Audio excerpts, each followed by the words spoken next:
le souvenir, la perte, ce sont des expériences que tout le monde connaît.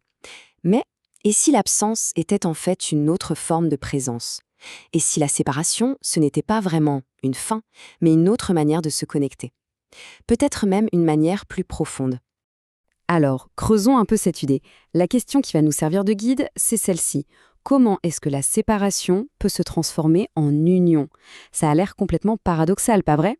Et pourtant, il existe une perspective philosophique vraiment fascinante qui nous offre une réponse assez surprenante.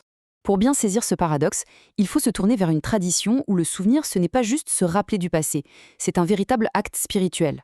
Dans cette tradition, on trouve des jours saints qui célèbrent à la fois l'arrivée et le départ de figures importantes.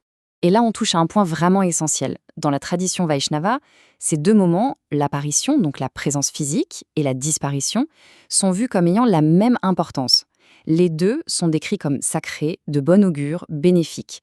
Il n'y a pas l'un qui est mieux que l'autre, pas de hiérarchie entre la joie de la présence et, disons, la solennité de l'absence. Mais attention, même si ces deux occasions sont saintes, elles provoquent des expériences, des ressentis très différents. Il ne s'agit pas du tout de vivre la même chose à deux moments distincts. Non, il s'agit de deux formes de connexion qui sont complètement uniques. Et là, la différence devient limpide. D'un côté, le jour de l'apparition, c'est l'expérience d'une union directe, quelque chose de concret, de palpable. De l'autre côté, le jour de la disparition, on parle d'une union à travers la séparation. Et c'est justement là que notre paradoxe commence à prendre tout son sens. Pour que ce soit encore plus clair, le jour de l'apparition, c'est un moment de pure joie, c'est la présence physique et émotionnelle. La notion de séparation, de manque, eh bien, elle n'existe tout simplement pas à ce moment-là. On célèbre la rencontre, tout simplement. Maintenant, passons à l'autre facette. Le jour de la disparition, lui, est défini par le sentiment de séparation. Il y a même un mot pour ça, viraha. Et ce n'est pas vu comme un événement triste qu'on subit, non, c'est plutôt un espace, un état émotionnel et spirituel qu'on habite. Voilà, on arrive au cœur du sujet.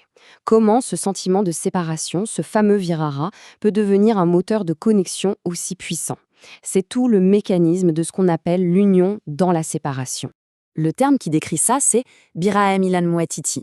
Ça désigne un jour saint où l'union la plus profonde n'est pas atteinte malgré la séparation, mais bien grâce à l'intensité de ce sentiment. C'est le manque qui devient le pont en quelque sorte. Et cette citation illustre parfaitement l'idée. Le souvenir ici n'est pas passif. C'est un appel, un désir vraiment intense. La source parle d'un souvenir plein d'une aspiration profonde. En fait, l'absence vient aiguiser la concentration et même l'intensité de la dévotion. Donc, ce sentiment de manque, il n'est pas du tout perçu comme quelque chose de négatif, de douloureux, qu'il faudrait fuir. Au contraire, c'est un état qui a sa propre force, sa propre grandeur spirituelle. C'est une voie de connexion à part entière. D'accord. Alors, ce concept est un peu théologique, c'est vrai.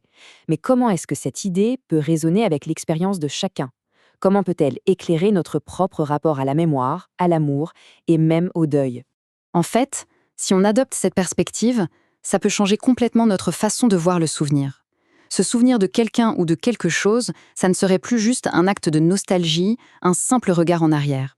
Ça devient une voie de connexion vivante, puissante. Le deuil, la perte, ne sont plus des points finaux, mais le début d'une relation qui continue. Une relation nourrie par la force même du souvenir et du manque. L'absence devient alors un espace actif, un espace de rencontre.